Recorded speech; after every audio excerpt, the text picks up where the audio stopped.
Welcome to the Slop Farm. Enjoy the video. You begin by confirming the platform and device are ready. First, check Apple system status and make sure Apple Pay is online. If it isn't, wait 15 to 30 minutes. Next, connect to reliable Wi-Fi or cellular and disable airplane mode so services can authenticate.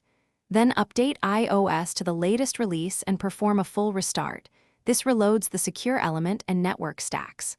Once done, try a small test purchase to see if Apple Pay initializes correctly.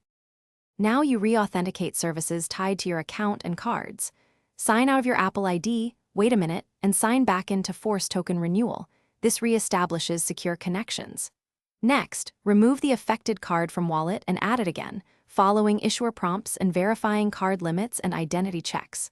Also check region, time zone, and carrier settings because mismatches can block issuer validation.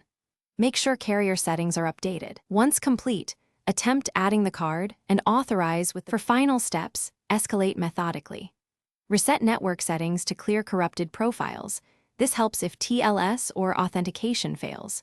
If that doesn't fix it, contact your card issuer to confirm the card is enabled for Apple Pay and there are no holds or required verifications. If the issuer confirms all is well and problems persist, perform an encrypted backup, then erase and restore the device to rule out software corruption. Troubleshooting tip. If you see persistent secure element errors, schedule an appointment with Apple support or visit a store for hardware diagnostics. Thanks for watching. Consider subscribing if we helped you today.